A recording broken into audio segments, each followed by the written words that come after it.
Bon Louane, t'es prêt pour cette 4e journée? Sur les gros blocs de gnogné. Sur les gros blocs de gnogné? Normalement, il y aura... Oh non, on n'y croit plus nous. On n'y croit plus. Aux micros rouges du Gabon. Les micros rouges du Gabon. Amandine? On verra. C'est pas une carte normal, les gros rouges, on les garde pour nous. Ouais, voilà, exactement. Il les laisse pas aux locaux. Hein. Il laisse que pour les locaux. Allez, c'est parti. Dans la bouche. Dans la bouche de quoi? Du bara? Non, du rouge. Du rouge? Ah non, il a fermé la main? Bah, il a fermé la bouche, ouais, du moins. Oui, il a fermé la main. T'es fatigué, Steph? Ah, je suis fatigué. Eh, Maï, allez, on y va. C'est qui est fatigué? Hein, Steph? Oh bah toi t'avais une gueule ce matin hein, d'enterrement hein, excuse-moi. t'avais pas les yeux en face des trous hein. T'es prêt Louane? Motivé? Bruno, motivé? On va essayer. On devrait le faire. Amandine, motivé? Toujours, hein. Toujours hein. Et Stéphane, motivé? On verra bien. Les grosses stars du Gabon. Hey Louane, regarde-moi, regarde.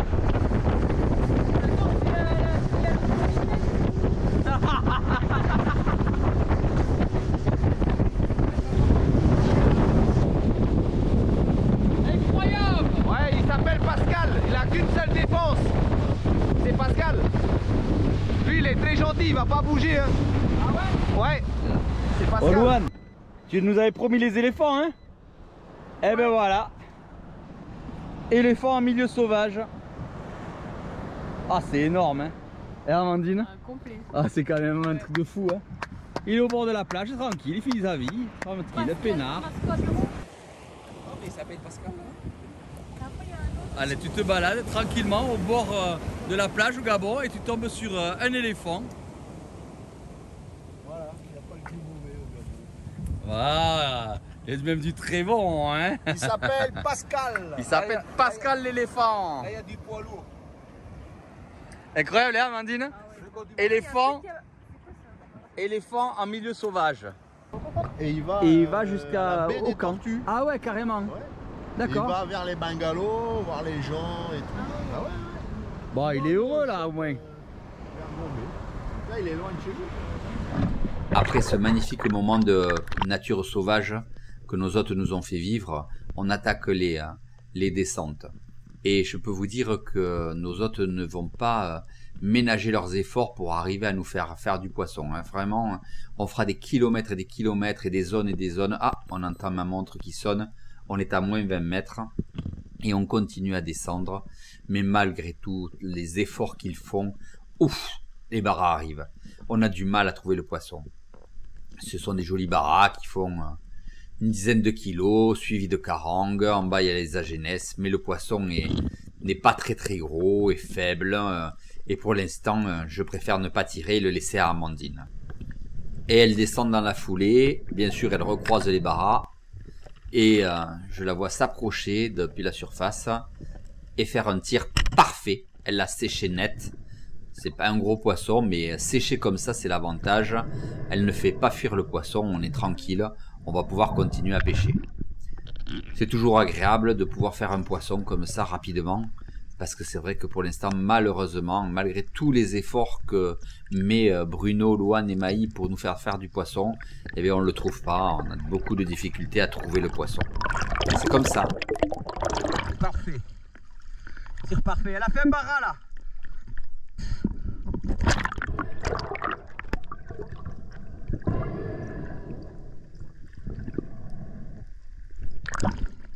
Ouais, parfait.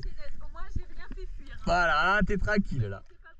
Non mais moi j'ai vu 3 beaux baras plus gros que ça hein. Mais c'est bien Amandine, c'est bien.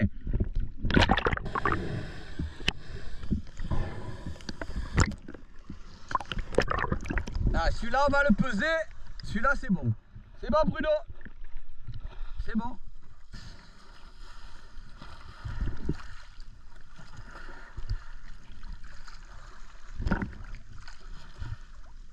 Ah là, parfait Amandine, super. Bravo. Alors Maï, tu t'es fait charger par le bulldog? Un tigre? Bulldog, ah. il voulait manger son poisson. Et heureusement, c'est moi qui t'ai sauvé le fusil. Ah non, elle n'a même pas été mangée la carangue. Ah, c'est pas rigolo, hein. Ah, moi je voulais l'avoir coupée en deux. Je préfère que ce soit la carangue que toi, hein, Maï.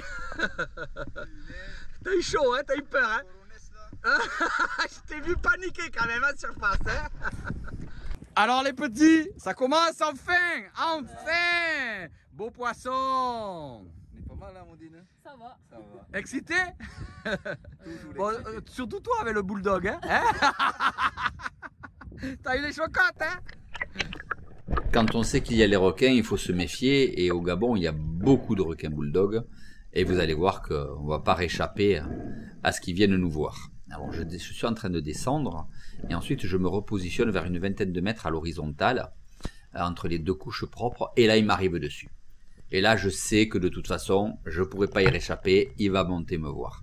Donc, pour l'instant, je le garde en appui. C'est-à-dire, je le garde en visuel. Flèche vers moi, mais je vais devoir remonter. Et surtout, je vois qu'il entame sa remontée lui aussi à ma suite. Et il faut que je repère où est Amandine. Parce que comme elle n'a jamais vu de requin, je ne veux pas qu'elle panique. Donc je décide de remonter, de le perdre du visuel.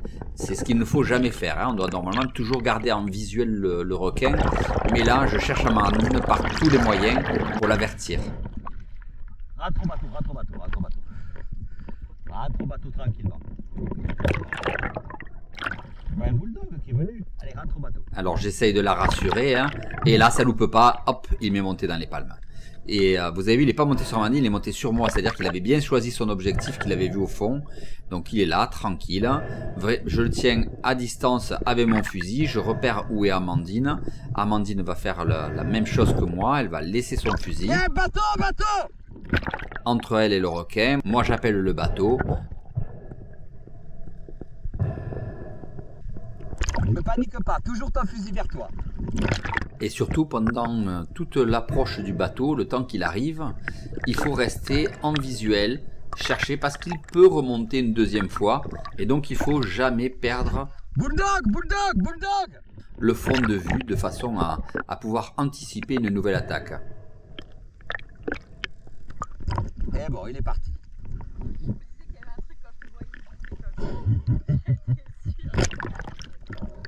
En fait, je l'ai vu m'arriver dessus, j'ai dit bon allez calme-toi, il a tourné, je l'ai laissé tourner tranquillement, j'ai dit bon maintenant on remonte, on surveille, et puis il s'est pas loupé, il est venu nous voir à surface. Mais tu vois, ils sont pas agressifs, hein. C'est des chiens, ils viennent voir quoi.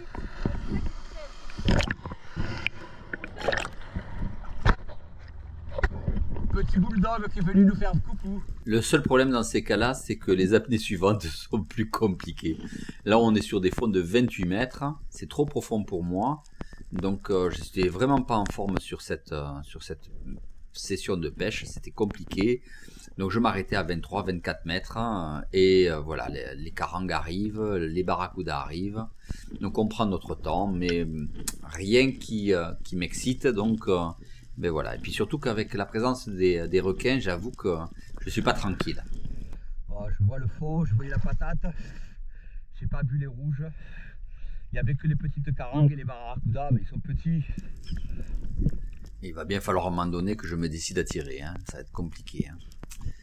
Alors je vois encore une fois un rouge, loin. Je prends le temps de foncer sur lui, donc de prendre vraiment le temps d'avancer, mais vous avez vite fait de faire 20 mètres en vertical et de faire 20 ou 30 mètres en horizontal en suivant le poisson. Et quand il a décidé de ne pas s'approcher, qu'il a décidé de descendre vers l'eau sale et vers le fond, ben vous pouvez rien faire. Donc j'abandonne. J'ai pas pu le tirer. Un beau rouge. 12-13 kilos, mais j'ai pas pu le tirer. Il était trop loin. J'ai foncé vers lui, il est descendu, il a retourné, j'ai foncé vers lui. Vraiment, j'étais pas en forme sur cette session de pêche. Et même lors de tout ce séjour, j'ai eu beaucoup de difficultés. Voilà, on n'avait pas chassé depuis trop longtemps et c'était compliqué. Mais Amandine tire une belle carangue et Maï descend dans la foulée, tirer la deuxième qui remonte. Et voilà, elles remontaient toutes les deux. Et deux beaux poissons de prix. Et puis celle de la carangue d'Amandine est vraiment très très bien tirée. Hein.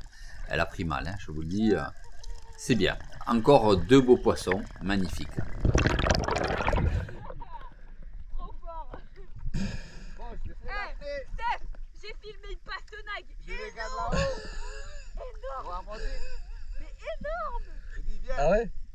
J'ai dit attends.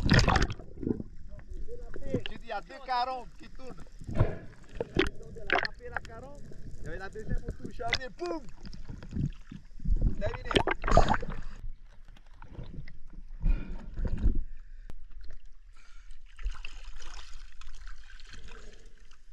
Bravo Mathilde, c'est bien. Non mais surtout tu sais que j'allais juste pour voir la pastenague, elle m'est arrivée de face. Elle m'est arrivée de face avec un bara. J'ai dit allez bam. Fais attention avec les requins, hein. Reste pas trop avec ton poisson en surface là, hein. Qui vient pas te le manger dans les mains, hein.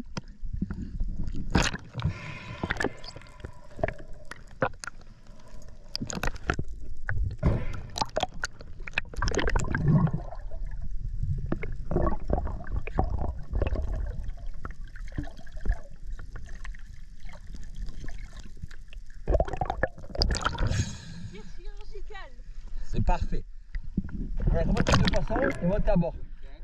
Non, petit.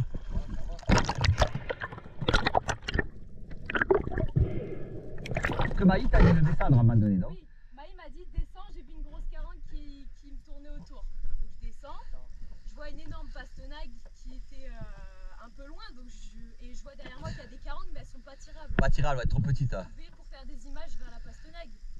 Et je m'approche, et là de face, je vois la carangue qui nage mais pas trop ondulée, du coup je savais pas ce que c'était au départ. En fait, elle devait suivre la pastenague certainement. Parce qu'elle était à contresens. À contresens, ouais. Et il y avait le bara qui était à côté de la carangue. Et là je me suis dit, bon, c'est bon, j'ai pas fait de carangue du séjour, j'en fais une. Du coup j'ai pris la carangue de plein fer, hein. Elle a tourné. Et en remontant la deuxième tournée autour, et Maï est descendu et bam, allez, encore une. Bon, ça fait quelques beaux poissons et on retombe sur les pastenagues et on comprend bien, là on est sur 28 mètres, les pastenagues naviguent à 2-3 mètres du fond et on comprend qu'en fait quand elles sont là et qu'elles nagent comme ça, je sais pas ce qu'elles font, est-ce qu'elles migrent, est-ce qu'elles se reproduisent, j'avoue que je sais pas, mais il y a souvent les carangues avec. En fait elles attirent les autres poissons. Vous voyez, il y a 28, là on est peut-être à 24, 25, et je vois une belle carangue qui arrive, et je dis bon, allez, il va quand même falloir que je puisse en tirer une pendant le séjour, parce que vraiment, c'est très compliqué, j'y vais dessus, et je la prends, très très beau tir. Il y a plein de pastenagues au fond, et dans les pastenagues, il y a plein de carangues. Mais bon...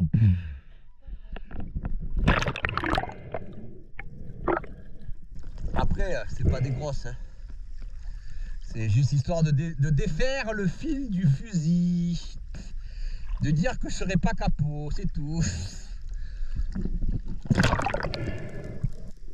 Ouais, je tirais tellement près que je l'ai traversé de part en part. J'ai la flèche, elle est de l'autre côté du poisson. Ah ouais. Tiens, Maï.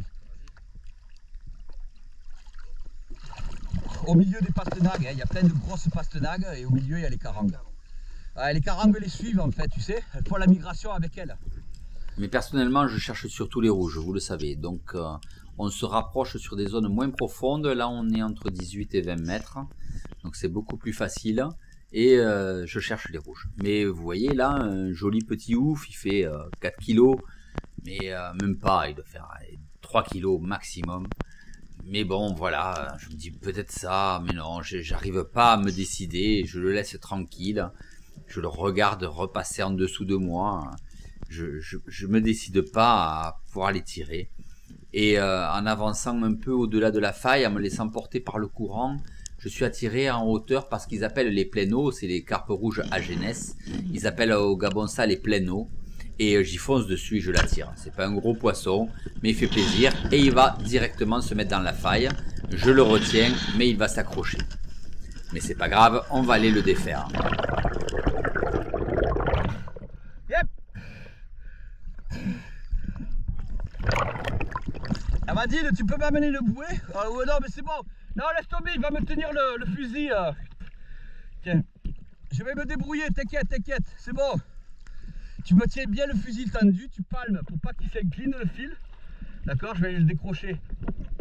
Mais Lohan, du haut de ses 13 ans, maîtrise parfaitement le sujet. C'est un super coéquipier. Vous pouvez compter sur lui. Là, il me tient le fil bien tendu.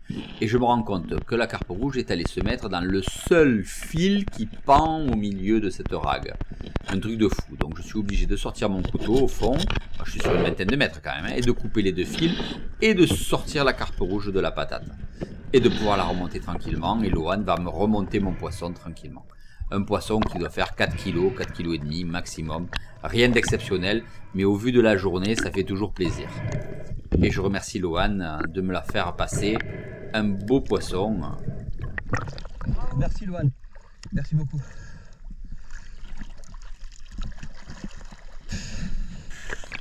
Après c'est pas un gros poisson hein.